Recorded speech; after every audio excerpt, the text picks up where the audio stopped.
Pronto, pessoal. A unidade 6 vai falar sobre a América do Sul e a gente vai começar com aspectos gerais da América do Sul.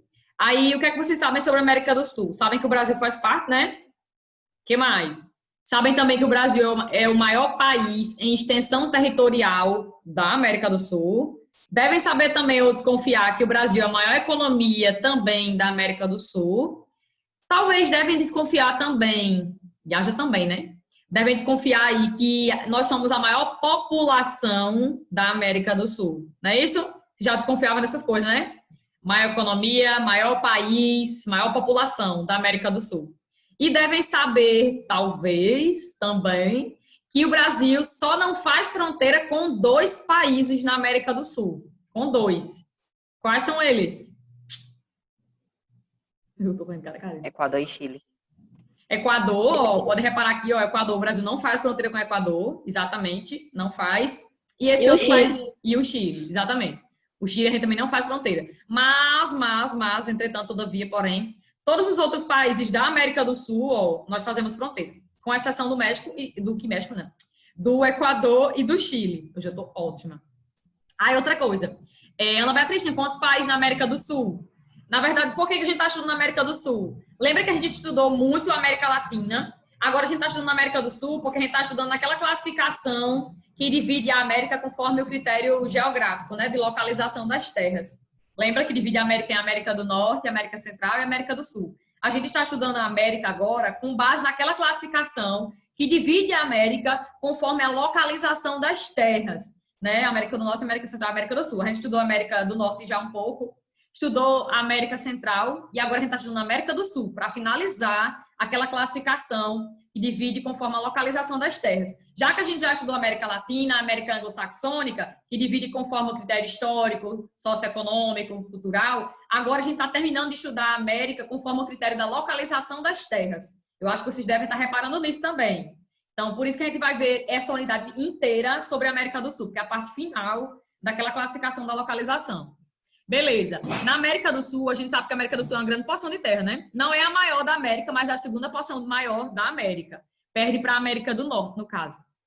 Na América do Sul, a gente vai encontrar 12 países independentes. Independentes, com governo próprio, com sistema de governo próprio, enfim, com soberania sobre o seu território. O que é isso, soberania? Poder sobre o seu próprio território, né? Enfim, com uma população que forma uma nação, que tem instituições ali que regem aquela nação, que servem aquela nação. Enfim, lembra que a gente estudou esse ano já um pouquinho sobre o que é um país, o que é um Estado-nação?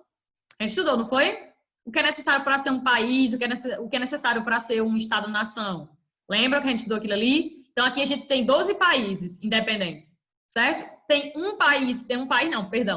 um território aqui que ele não é considerado país. Não é. Até hoje. É uma espécie de uma colônia de outro país. Alguém sabe dizer qual é? Guiana Francesa. Guiana Francesa, exatamente. Guiana Francesa ainda é um território pertencente a outro país, ou seja, pertence à França. Por isso que ela tem esse nome, Guiana Francesa, obviamente. E a gente considera a Guiana Francesa um território ultramar ou ultramarino francês.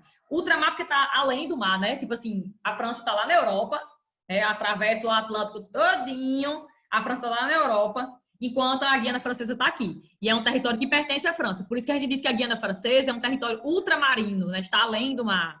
É um território ultramarino ou ultramar francês.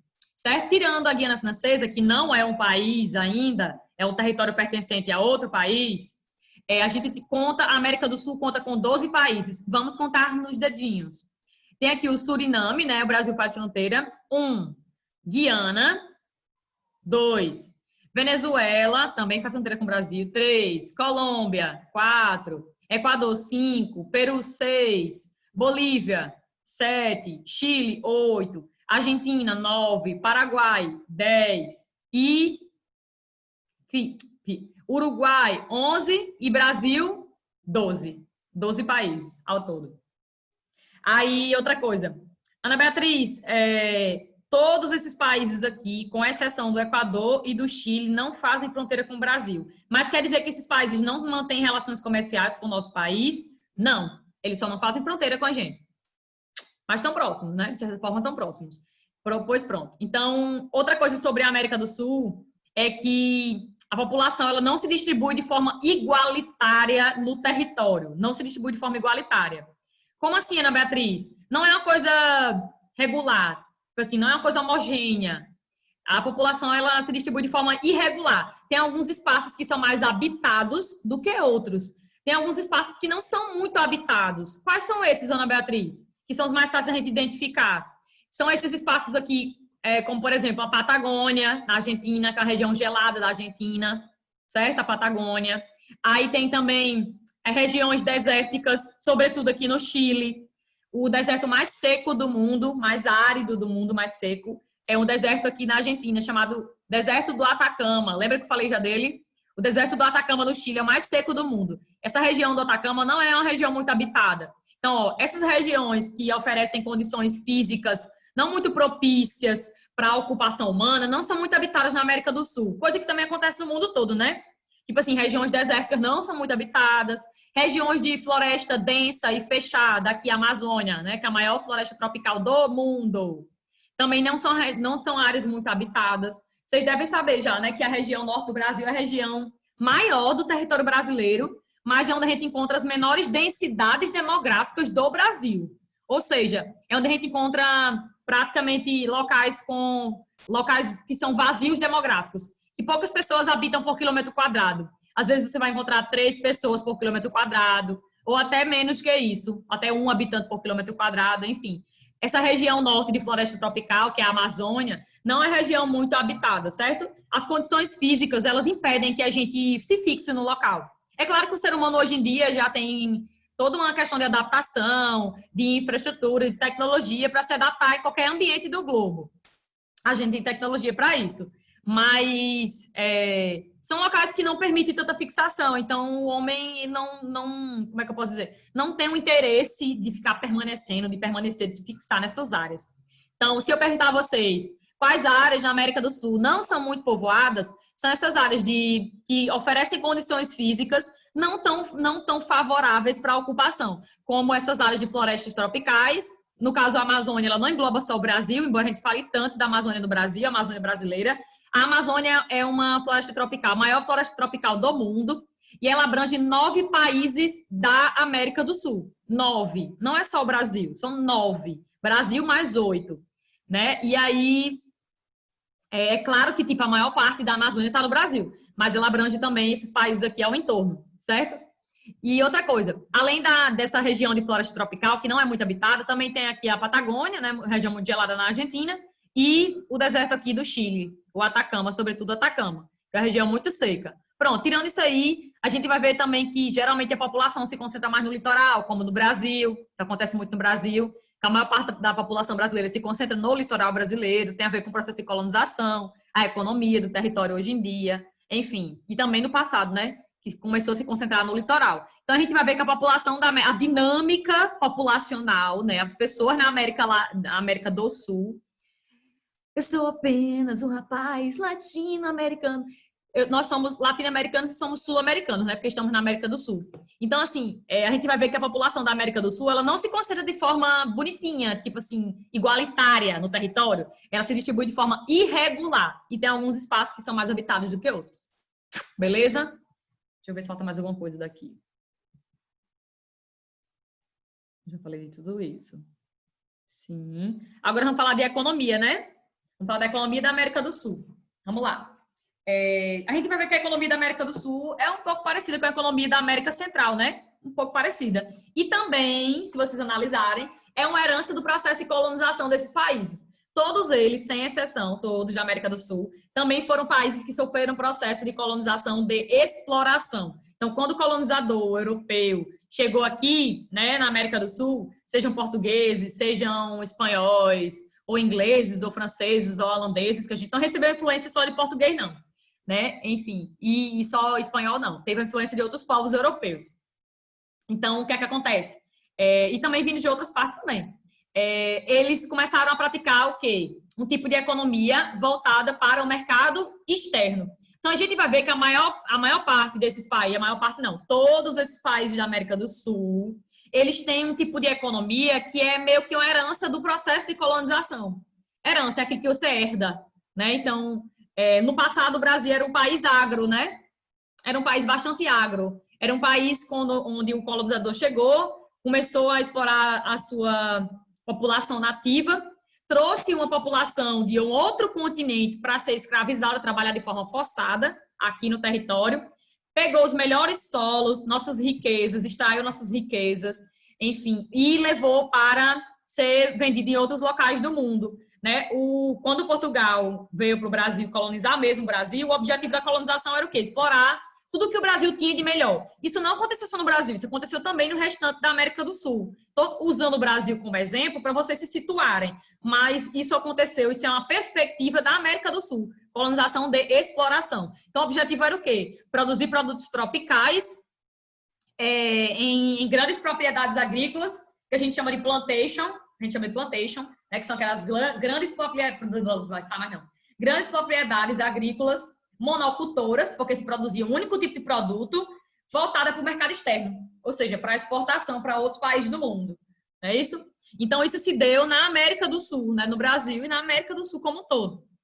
E aí a gente vai ver que a maior parte desses países aí são países dependentes da venda de commodities. Ana Beatriz, o que diabo é isso? É um commodity. Tipo uma soja, o Brasil é o maior produtor, fica figurando sempre entre o primeiro e o segundo maior produtor de soja do mundo todo. A soja é um produto extremamente importante da agricultura brasileira, né, e da cota de exportações do Brasil. E daí, a soja é uma commodity, é um produto que a gente pode chamar de commodity. O que seria uma commodity? É um produto que é comercializado no mundo todo? Sim. É um produto fruto da extração mineral? Pode ser. É um produto fruto da agricultura? Pode ser. É um produto fruto da pecuária, né, de animais? Também. Commodities são produtos que são vendidos no mundo todo, fruto da extração mineral, ou então da exploração animal, ou da exploração agrícola, certo? Então, todo produto que for fruto da extração mineral ou vegetal também, ou da agricultura ou da pecuária, que são produtos do primeiro setor da economia. Lembra que eu falei disso?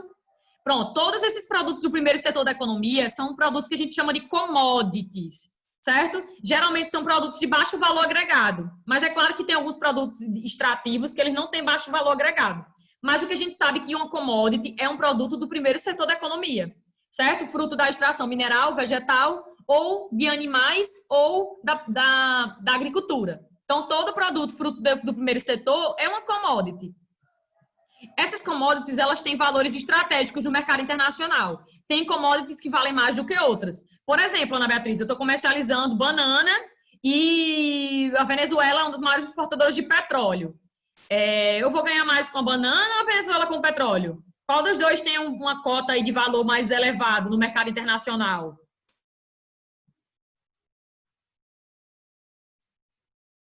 A banana ou o petróleo? Petróleo. Geralmente o petróleo, né? Mas depende da sua produção, claro, óbvio. Mas o petróleo tem um valor mais agregado. Ok. Eu só estou dizendo que uma commodity, ela varia de uma commodity para outra. Tipo, uma commodity, tal produto, ele pode ter um valor um pouquinho maior do que outros. Porque depende, na verdade, se ele é fruto de extrativismo mineral, ou extrativismo vegetal, ou se é da agricultura, ou se é da pecuária. Belezinha? Mas, geralmente, produtos frutos de commodities são produtos de baixo valor agregado. Mas depende. Deixem isso na cabeça, depende. Se for, sei lá, um produto mineral altamente utilizado no mundo, enfim, caro, onde muitos países não produzem, então, possivelmente, esse produto aí, ele pode ter um valor agregado maior. O que a gente sabe de uma commodity é que é um produto fruto do primeiro setor da economia e que tem valores estratégicos no mercado internacional. E são comercializados no mundo todo. E a América do Sul, a gente vai ver que todos os países aqui, na verdade, né? São países que dependem maciçamente da produção e da exportação de commodities. O Brasil não fica de fora. O Brasil é um dos maiores exportadores mundiais, né? Fica figurando entre primeiro lugar e segundo lugar com os Estados Unidos. De produção de produtos de alimentares, de agricultura, né? Nós somos aí um dos países que mais produzem e exportam produtos alimentares no mundo e do mundo, né? Enfim. E aí a gente fica ali pau a pau com os Estados Unidos em alguns setores específicos de alimentos.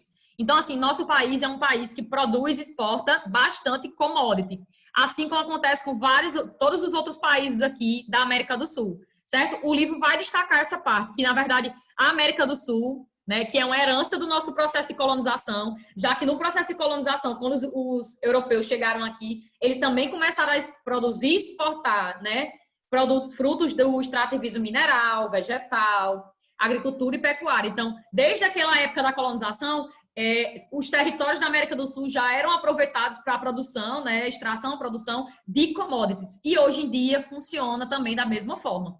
É claro, Ana Beatriz, claro que, tipo, tem países aqui que tem um bom setor industrial já. Tipo assim, que são líderes na produção industrial também, né? Até global, né? Que tem uma influência global a nível industrial. São 2 países aqui que são bem industrializados, né? Que no caso é o Brasil e a Argentina. Mas tem outros países aqui que também tem indústria, né? Tem indústrias aqui em todos esses outros países. Mas a indústria é mais forte, mais significativa. O parque industrial ele é maior no Brasil e na Argentina. Belezinha? Mas, no geral, a gente vai ver que as commodities é um tipo de produto muito importante para todos esses países aí. E isso é uma herança do processo de colonização. Então, eu já estou morrendo de dizer isso porque talvez eu faça uma pergunta desse tipo no simulado, né? Faça uma relação aí do passado com o presente. Não dá para você separar geografia de história. Não dá, é impossível. Se você tem um professor de geografia que ele não está nem aí para a história, você já nota uma deficiência, porque não tem como a gente entender o presente, né? Entender a dinâmica. Eu estou dizendo que esse professor é ruim, não, viu? Pelo amor de Deus. Não tem como a gente entender esse presente que a gente vive hoje se a gente não analisa os processos históricos, o que aconteceu no passado. Por que o Brasil é um país que concentra tanta terra nas mãos de poucas pessoas? Por que o Brasil é um país tão desigual? Por que o Brasil ainda é um país aí agro, né? Agro é pop, agro, né? Agro é pop, é tech, é tudo. Então, por que o Brasil ainda é tão agro? Tem muito a ver com o processo de colonização. Então, a gente tem que estudar a história para entender a geografia, muitas vezes. Assim como o professor de história, ele tem que entender de geografia para explicar a história. Porque ele tem que entender a dinâmica espacial, que é a geografia, para poder explicar lá os fatos históricos. Então, entender que o ser humano, o homem, nós estudamos o homem na geografia também, as relações do homem com o meio e do homem entre si, com outro homem.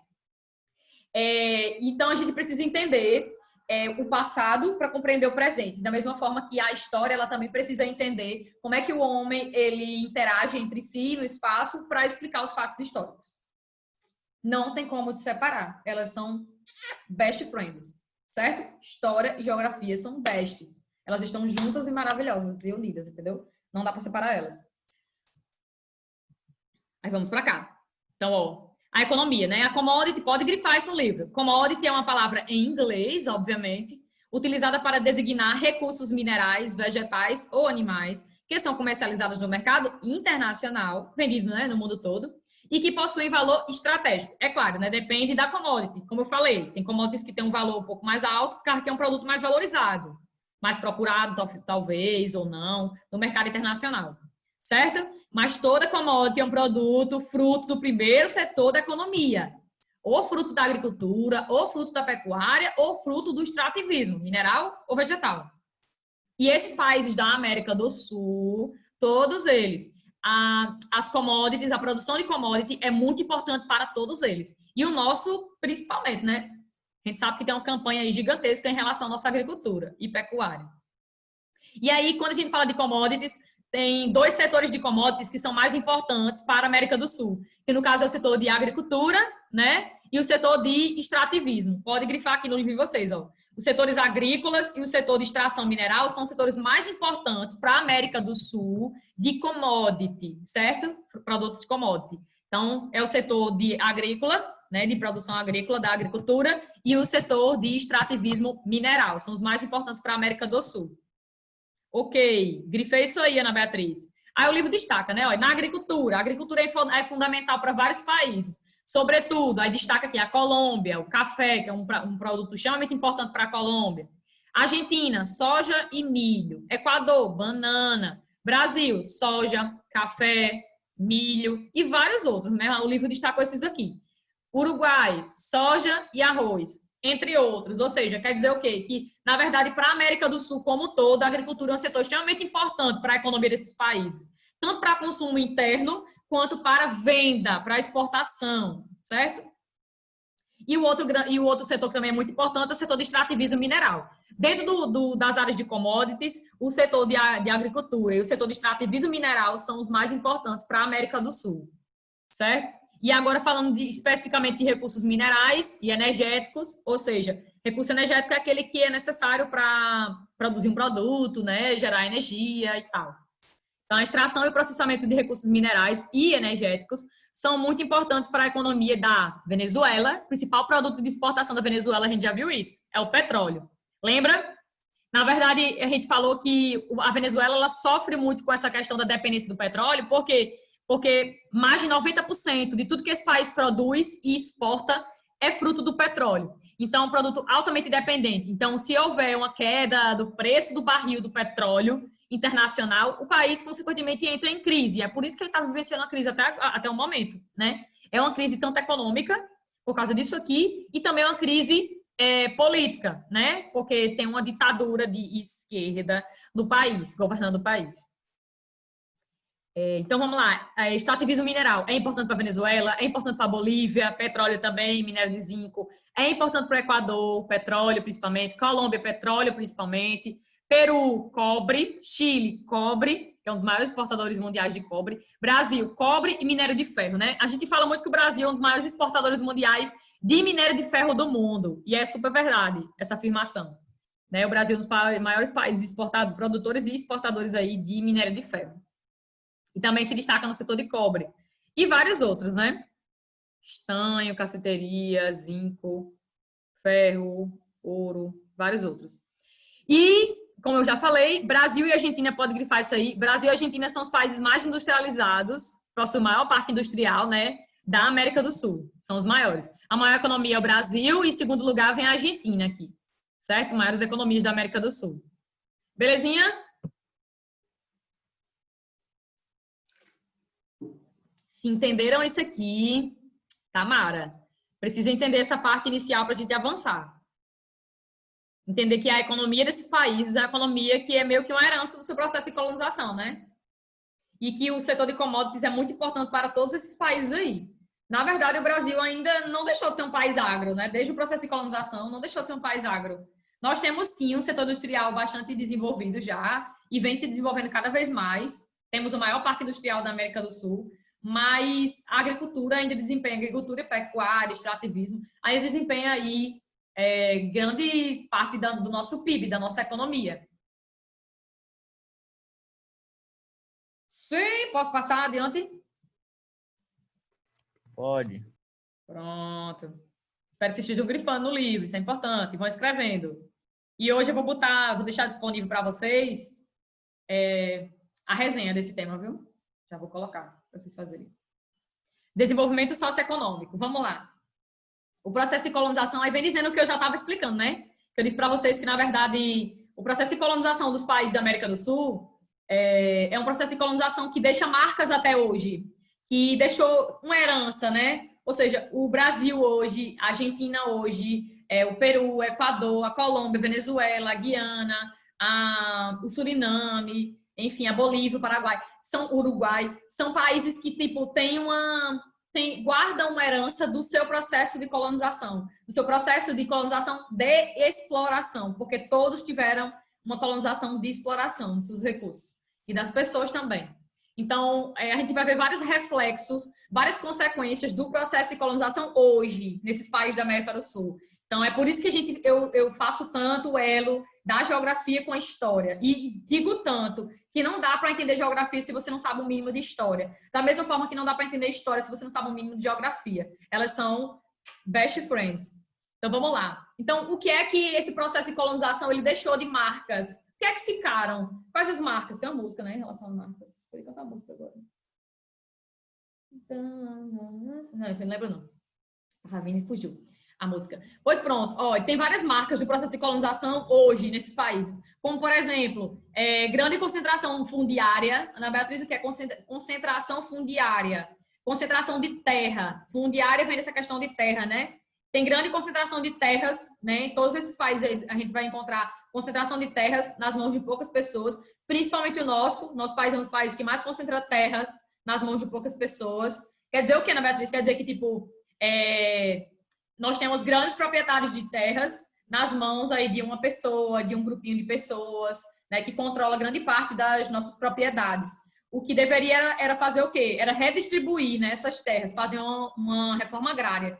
Mas nosso país ainda não tem uma reforma agrária. A gente ainda tem uma grande concentração de terras. E isso não acontece no Brasil, não. Estou falando na América do Sul. Então, um dos grandes problemas que é herança do processo de colonização, né, de quando dividiram os territórios, enfim, no processo de colonização, é isso, né, que, na verdade, as grandes propriedades agrícolas, elas foram passando de geração em geração, né, de tataravô para o seguinte, depois para o seguinte, depois para o seguinte, foi passando de geração em geração, de vovô, o meu pai, para mim, eu vou passar para o meu filho, e blá, blá, blá, blá, blá.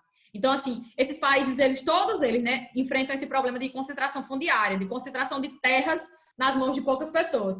Outra grande característica, que é uma marca também, que é uma herança do processo de colonização, é a grande desigualdade social, né? Social que eu tô falando assim, em relação à economia, à renda das pessoas. Eu vou mostrar já, nessa página vai mostrar um indicador que, não sei se vocês já ouviram falar, que é o indicador, é o índice de Gini. Índice de Gini. O índice de Gini é um indicador que mostra a desigualdade econômica dentro do seu país. Então, por exemplo, quando você estuda o índice de Gini, você vai saber se no seu país a renda ela está bem distribuída, ela é mais equilibrada, ou se a renda ela está ali nas mãos de poucas pessoas. Ou seja, se naquele país a concentração de renda, money, né, está concentrada ali em poucas pessoas, ou não, se é bem mais equilibrado. Vou mostrar já o que é esse índice de Gini, mas ele revela isso, desigualdade econômica, certo? No país. Socioeconômica, tem a ver com sociedade e economia, né? Pois bem, então, o que é que ficou dessa herança aí? O que é que ficou de herança do processo de colonização? Grande concentração fundiária e grande desigualdade social também, desigualdade socioeconômica, certo? A gente vai ver que, principalmente o Brasil, né, que é um dos países, salvo engano, é o segundo país que mais concentra renda do mundo. Só perde para o Catar, né, como o maior concentrador de renda do mundo. Ou seja, quer dizer que é um país altamente desigual. Quer dizer que pouquíssimas pessoas detêm a maior parte da economia do país, enquanto a maior parte das pessoas não tem quase nada, certo? Nós somos um dos países mais desiguais nesse quesito de economia, de renda, de dinheiro, de money, nas mãos de poucas pessoas. Então, a gente pode falar de dois quesitos aí que são muito importantes e são heranças desse processo de colonização. Concentração fundiária, concentração de terras e também concentração de renda, né? Que no caso a gente vai falar aqui de desigualdades sociais, que é muito forte. Tanto a gente vai ver que a desigualdade social é forte dentro de cada país, quanto a gente, quando compara tal país com tal país, a gente vai ver que também existe grande desigualdade de um país para outro, certo? Na América do Sul. Tanto a gente vai falar de desigualdade entre países, quanto dentro de países, certo? Grifa isso aqui, ó. O processo de colonização também ocasionou, aí grifa, grande concentração fundiária e a existência, sobretudo em alguns países, de grandes desigualdades sociais. Grife isso aí. São duas coisas bastante importantes quando a gente estuda a América do Sul. América Latina, mas como a gente estuda na América do Sul, né? Pode grifar isso aí. Pois bem, aí aqui fala de IDH, né? IDH vocês devem lembrar o que é. IDH é Índice de Desenvolvimento Humano. Varia, é um indicador também, um indicador socioeconômico, né? Tem a ver com a economia das pessoas, com a renda das pessoas. Ele avalia a renda das pessoas, ele avalia a taxa de escolaridade do país, né? E ele avalia também a expectativa de vida, a saúde de cada país. Avalia essas três coisas principalmente: saúde, economia e escolaridade do país. E ele avalia conforme um número, que varia de 0 a 1. 0 a 1. Quanto mais próximo de 1, mais desenvolvido, melhor são as condições de vida nesse país. Quanto mais próximo de 0, significa dizer que as condições de vida naquele país não são muito boas, são bem precárias, na verdade. Que a saúde, que a educação e que a economia andam ainda em passos de tartaruga. Então, vamos lá. Dentro da América do Sul, a gente vai encontrar... Quando a gente estuda IDH, a gente pode dividir IDH em 4 categorias. IDH baixo, médio, elevado e muito elevado. Na América do Sul, a gente vai encontrar 3 categorias de IDH. A gente vai encontrar países que têm IDH muito elevado, né? Significa dizer que são países que têm IDH acima de 0, 800, né? Já próximo de 100 ali, de 1, né? Próximo de 1. São países que têm IDHs muito parecidos com IDHs, né? E semelhantes com IDHs de países desenvolvidos, ou seja, que têm condições de vida boas. E a gente vai encontrar também IDH elevado, como é o caso do Brasil, que apresenta IDH elevado, e IDH médio. A gente vai encontrar IDH médio. Mas na América do Sul, a gente não encontra nenhum país com IDH baixo, ou seja, com condições de vida extremamente precárias, a gente não vai encontrar. Mas vai encontrar médio, né? IDH médio. Então, o livro destaca, ó, pode ver aqui, ó. Na América do Sul, encontram-se 3 níveis de IDH, muito elevado. Aí destaque para Chile e Argentina. São os únicos países aqui da América do Sul que possuem IDHs parecidos, né? Praticamente muito semelhantes a países desenvolvidos, que é o Chile e a Argentina. Ou seja, as melhores condições de vida na América do Sul se encontram nesses países. Chile, que inclusive é um dos países que mais cresce economicamente agora, nesse momento de economia, né? Aqui na América do Sul, e a Argentina. Então, são países que reúnem condições de vida boas, né? Razoavelmente boas.